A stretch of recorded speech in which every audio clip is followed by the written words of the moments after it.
I spend so much time right over there, moving the heavy living room furniture out of the news storage unit. But sometimes I like to just take a minute, dig down under the couch cushions for the spare change, the crusty old Cheerios, and the lifesavers with hair stuck on them of news that I make up my segment with. Meanwhile. It doesn't matter. It doesn't matter how you introduce this. You can introduce it any way you want.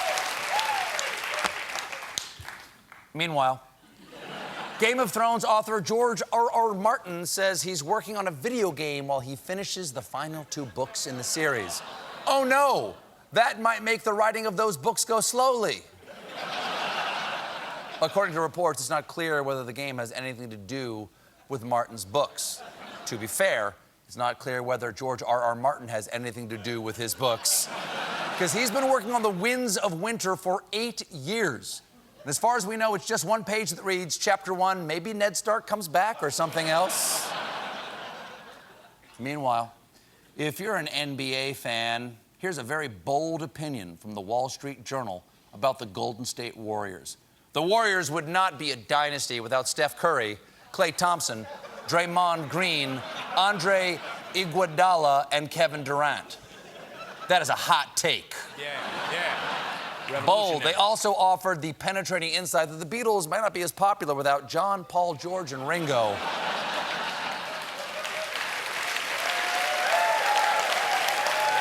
That's right here. That's right here. Meanwhile, last weekend was the running of the 144th annual Preakness Stakes. And this year's race was wild thanks to a horse by the name of Witty Express. Watch him as he comes out of the 9th stall. He leaps hard and boom! He immediately throws his jockey. Now, the horse just has to whip him a few hundred times and they're even. The jockey's fine. The jockey's fine. Don't worry. But here's what's great. After tossing his rider, Witty Express successfully completed the race all by himself. Okay?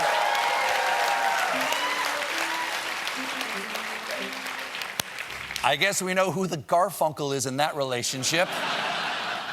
What's even crazier is that Witty Express, coming down the home stretch with no jockey at all, still managed to pass the last guy.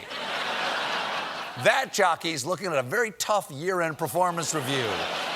Okay, Bill, we're assessing the value added of each employee. Just tell me in your own words how you're not just a talking saddlebag holding a stick. Meanwhile, Dress Barn is going out of business and plans to shut all 650 of its stores. Luckily, there's still many other options for Dress Barn's customer base, including Blouse Bin, Shirt Shack, and Sock Ditch.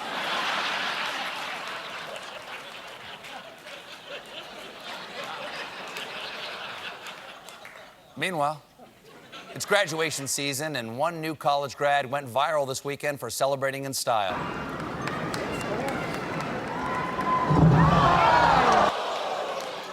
Sad thing is, he majored in black.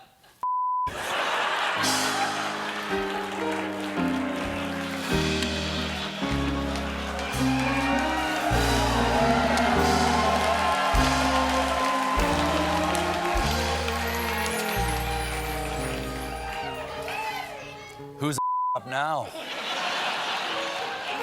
The joke was, sad thing is, he majored in backflip. Now, meanwhile, there was a pretty insane confrontation at LAX this week.